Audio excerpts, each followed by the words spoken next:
Sensorimotor OCD is really about a false alarm that's going off in your head, telling you that a certain sensation is wrong or bad in some way. And what are we doing about that? Well, we're trying everything that we can to try to fix it, to get rid of it, to not be aware of it. But this is actually the very thing that is keeping the awareness there.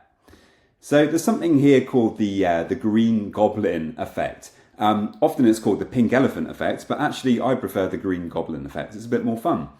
And the idea here is, as an experiment, for 10 seconds, whatever you do, you're not allowed to think of this green goblin here.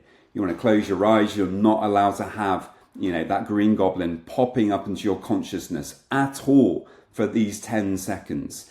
And of course, what happens is you get loads of these green goblins coming up. You can't stop thinking about green goblins during that 10 seconds. And it doesn't mean that you're doing something wrong. It just means that this is kind of how the brain works. When we try to really not be aware of something, when we try really hard to push something away, to hold something down, to not allow something to be, unfortunately, it tends to kind of pop up more into our consciousness.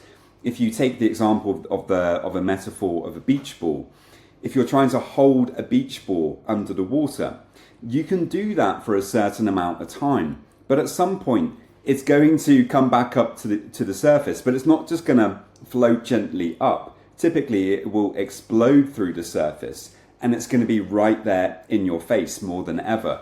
And I really think that's how it feels. It certainly felt like that for me for many years when I was really struggling with sensorimotor OCD, when the sensations were constantly there, annoying me all day long.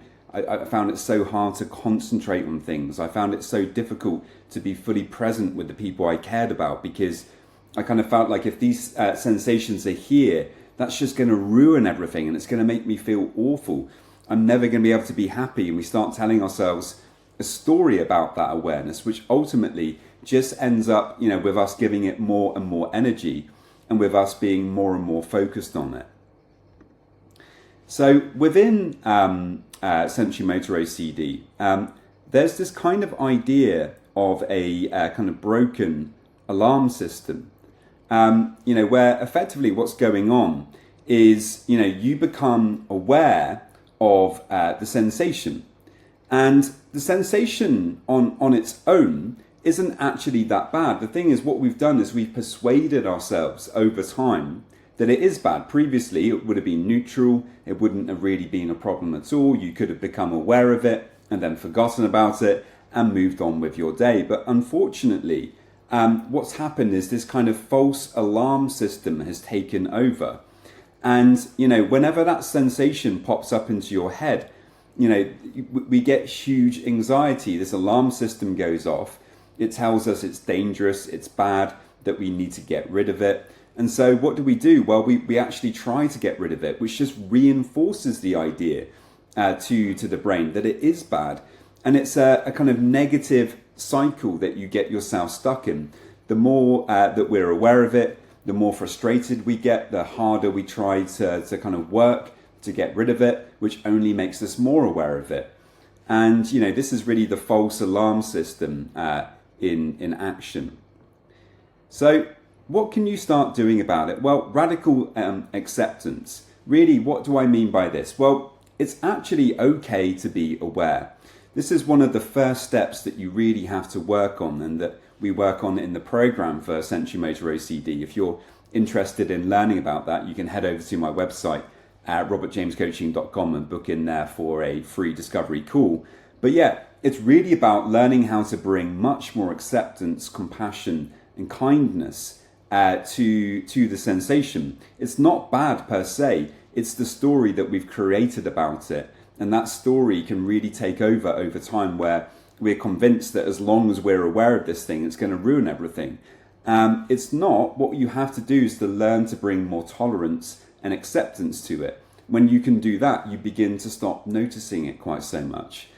And then response prevention. The temptation is when we're aware of it, is to start doing all of these things, to look for reassurance, to try to breathe or swallow or blink or, for the heartbeat or whatever it is to kind of go back to normal for us, or for us to do those things perfectly. We're almost not willing to move on with our day until we feel that we're doing those things just right, whatever that is. And obviously that's a trap where you can get stuck for a long time with that. And another big problem is rumination, where we just end up thinking about it, going around in circles in our heads, looking for the perfect solution to it.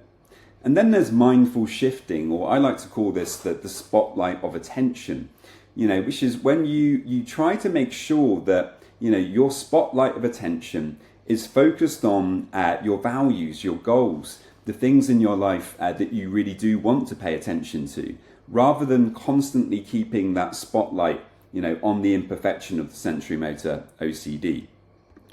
Here's a quote by the meditation teacher, Jon Kabat-Zinn. "You can't stop the waves, but you can learn to surf." And I think this is a really appropriate message here. We really can learn how to bring much more compassion, kindness, and awareness to this. We don't have to get rid of it. We can ride the wave of discomfort. We can notice what we're experiencing, but we can stop fighting with it so much. By riding out that wave, you're riding with the energy of that awareness. And at some point, the energy is going to reach the shore, like a wave reaches the shore. And when it does, it's going to crash to the shore. That energy is going to disperse, and you're going to begin to feel a little bit better. And you're not going to be noticing that awareness so much. But it really comes down to letting go of the fight. And finally, a really important message here. You are not broken. I think so often with sensorimotor OCD, what happens is we convince ourselves that something has gone wrong, that we have to get back to the person that we were before. Only then can we be happy. Only then can we get our confidence back. Can we feel good about ourselves again? And this awareness, it's a form of brokenness that, the swallowing or the blinking or the breathing, we're doing it wrong now. And, if only we could go back to who we were before this all happened, and then we would be okay again. The reality is that you're not broken. What's happened is you've developed a habit with this kind of faulty alarm system of noticing the sensation, immediately responding to it with compulsions and trying to push it away. And that's created a kind of cycle of behavior. What you've got to learn to do to overcome it is to interrupt that cycle, to realize that you don't have to push it away when you become aware of it, to learn how to bring more tolerance and compassion to it. And over time, my experiences from my own personal life and having worked with many people with sensorimotor OCD is that you really can begin to overcome it. And if you are really struggling yourself, I do have a 12-week program to help you to break free. It includes 12 weekly coaching sessions with me, videos, there's worksheets, there's meditations, all specifically for sensorimotor OCD. If you're interested in doing that, you can by heading over to my website, robertjamescoaching.com, and booking in there for a free discovery call. Many thanks, and I will see you next time.